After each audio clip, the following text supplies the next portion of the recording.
my name's Abby Hastings. My name is Abby Hastings, and this is my major project for sociology. So I'm going to start off with an overview of sociology, its importance, and what I'm covering for my project. So sociology is the study of social structures and social interactions. It looks at how people behave in different contexts and how groups interact. Sociology also looks at how social structures affect people's life experiences, just experience as a whole, in groups and everything. Sociology kind of enables us to comprehend how intricate human society is and the forces behind like social exchanges and just how we interact with people on a day-to-day basis.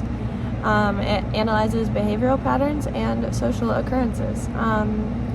The importance of sociology is just because sociology is so detrimental because of how it assists us in understanding human behavior and how like society kind of functions, the dynamics of society.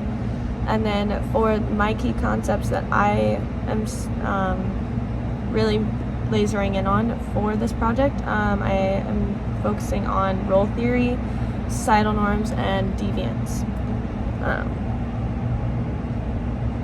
So for role theory defined is a sociological perspective that focuses on how an individual person's experiences are influenced by their status or position in the larger system of just the world in general. So role theory kind of defines social roles as the set of like behavioral expectations that are put on a person that are typically associated with this person's role or title that they hold in society. I think a really perfect example of role theory is a teacher. A teacher is somebody who supports students academically and emotionally and just meets all of their needs.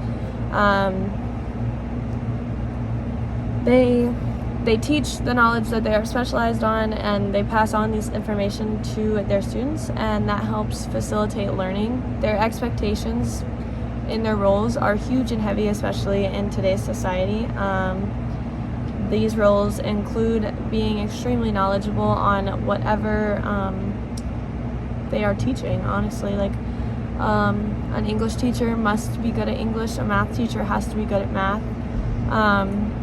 And they also kind of have to display and understand the knowledge that they are teaching just to help students when they're asking questions.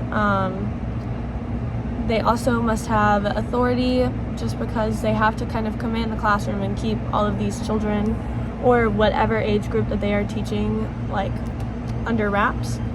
And they also kind of have to be an ethical support system, just because these kids might be going through something hard at home and they're kind of expected to help with that, and they're also supposed to be ethical just because you're supposed to they're like have integrity, that kind of thing. And teachers may experience role conflict when their own circumstances or personal beliefs clash with their expectations of their roles. A teacher may believe in a more lenient version of discipline than their school that they are teaching for does, or they might believe in a more stricter form of punishment than their school does, and that just conflicts. It also could be conflict when they're experiencing some sort of personal stress outside of work that kind of they bring into their job. So like somebody loses a family member, they're very sad, and that could affect their like day-to-day lives and how they would go about their job and how great they would be at their role. Personally, I have experienced role theory and kind of like role conflict. I started coaching recently for mountain biking. It's a group that I used to ride for, and it's really great, but being right out of high school, it's kind of hard trying to be like the cool coach, but also I'm in college and just kind of balancing that. Just everybody coaches differently, so how I coach the kids is different than how maybe they want me to coach the kids. So that is role theory. Up next, we're going to talk about norms. Norms are kind of the like unwritten or like unspoken rules of society. They typically govern how the majority, if not all, of a certain society behaves in a situation or a place or any kind of social interaction.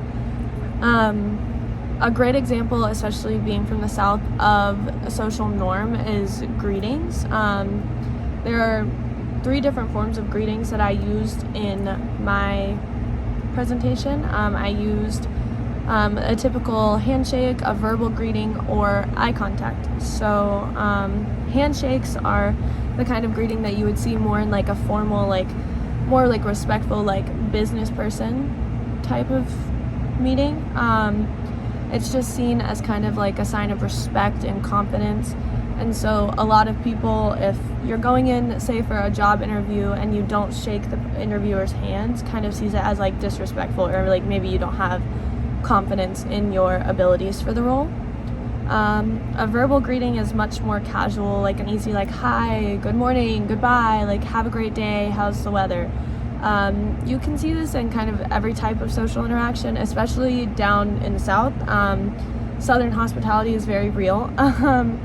So it's kind of like it is the norm to greet someone, and you know, if you don't, it's kind of weird. And then eye contact is more seen inside of these greetings. Eye contact and holding eye contact is kind of like the norm to show that you're actually listening to the person and you're paying attention, because if you're not making eye contact with them, whoever you're interacting with might think you're not really paying attention to them. The consequences of not following these norms typically are kind of like awkwardness or like lack of like this people that you're interacting with kind of see it as like a lack of respect. There also is possible like offense to like the customs, and I've seen this many times in my life just being in the South. I have family in the North, and they're very like off-put by the South people and all of our like societal norms of like greetings and like talking to people and nice, like just the general niceties. So that's kind of how my life has been experienced by social norms. So now we're gonna move on to deviance. Deviance is the combination of unwritten and written rules against the law, and sort of like a departure from them. Deviance is anything that goes against law or social norms. A great example that I've seen a lot throughout my life is using illegal substances. So using drugs or illegal substances is not only against the law, but it's really against like societal norms. There's 2 types of drug use: recreational drug use and addictive drug use. And obviously the more frowned upon of the 2 is addictive. You're just kind of like shunned and seen as poorly put together, and also deviance from the law. So you are actually violating the law in Georgia, having any sort of illegal substances. Weed or marijuana, those are the same things. Weed or any other type of drug. I've also seen this a lot throughout my own personal life and experienced this deviance just because I've seen a lot of people using drugs, and I mean, I see how that affects them, not only jail time or like prison time or like law, but they also kind of like are shunned. Like they're not seen as like accepted. That's the word. Sorry. So yeah, that is my presentation. I have my references cited. Thank you so much for listening to my major project.